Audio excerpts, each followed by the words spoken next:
국내 주유소의 휘발유 경유 판매 가격이 10주 연속 하락했습니다. 홍해항로는 세계 무역량의 15%, 컨테이너 운송은 30%까지 차지합니다. 지난해 말 후티 반군이 이곳을 지나는 상선을 공격한 이후 홍해 사태가 길어지면 국제 유가와 운임비 상승으로 이어져 국내 수입 물가를 자극할 수 있습니다.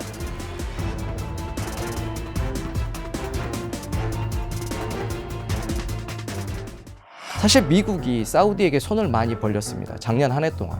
유가를 안정시키기 위해서 사우디가 증산을 해야 가격이 떨어지고 인플레이션 압력을 낮추면서 오래 있을 선거까지를 대비할 수 있었던 것입니다. 그런데 사우디가 그 말을 들어주지 않았습니다. 이제는 미국이 내 힘으로 해결해 볼게 라면서 증산을 시작했던 것입니다. 이게 역사상 최대 생산이거든요. 유정을 적게 넣었는데 생산량은 어떻게 10배 높아질 수 있냐는 거예요. 미국에서 필요로 하는 원유, 에너지 수요를 이미 미국의 생산으로 충분히 커버하는 시대가 됐다라는 거고.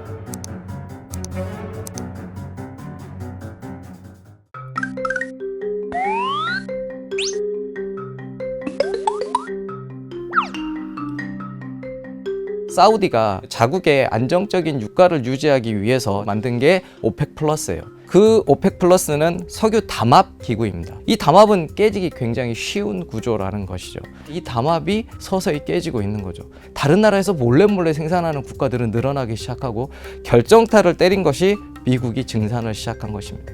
예전에는 사우디가 오펙을 통해 가지고 유가를 조절할 수 있는 힘이 있었는데 이제는 그런 것도 잘 먹히지도 않고, 특히 2010년대부터 시작한 셰일가스, 셰일 오일 혁명 때문에 미국 석유업자들이 다수 이제 석유 시장에 또 진입을 해가지고 좀 유가를 올리고 조절을 해보려고 그래도 그게 좀 통하지 않는.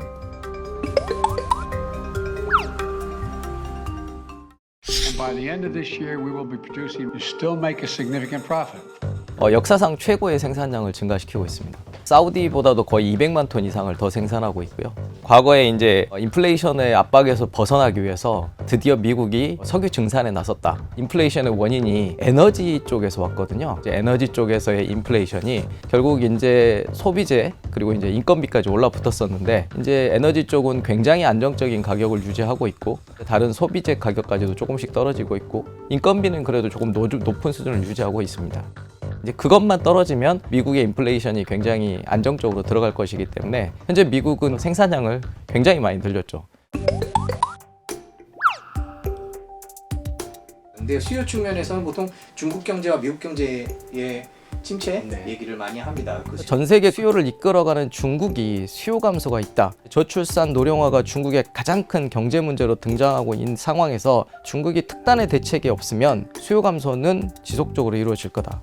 만일에 이란이 호르무즈 해협을 봉쇄한다면 국제 유가의 상승세가 크고 더 오래 갈 수 있다, 이런. 호르무즈 해협은 원유가 통과하는 길이 주로 있고요. 홍해를 통해서는 천연가스 같은 것이 무역의 통로가 되겠습니다. 이 두 군데가 지금 다 분쟁 지역으로 지금 들어가고 있거든요.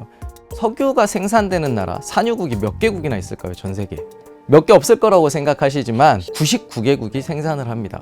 유가가 어느 정도이냐에 따라서 생산을 늘리겠다는 아이들이 줄을 서 있다는 이야기입니다. 공급 사이드에서 충격은 그렇게까지 길지 않을 것이다 라는 것이죠.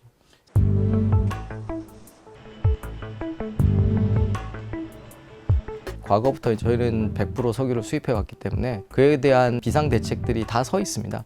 기본적으로 90일분을 저희가 비축을 하고 있고요. 3개월 정도는 그러니까 저희가 사용할 물량들을 비축하도록 되어 있기 때문에 석유 쪽에서의 공급 사이드에 충격이 온다고 하면 충분히 버틸 수 있기 때문에 아까도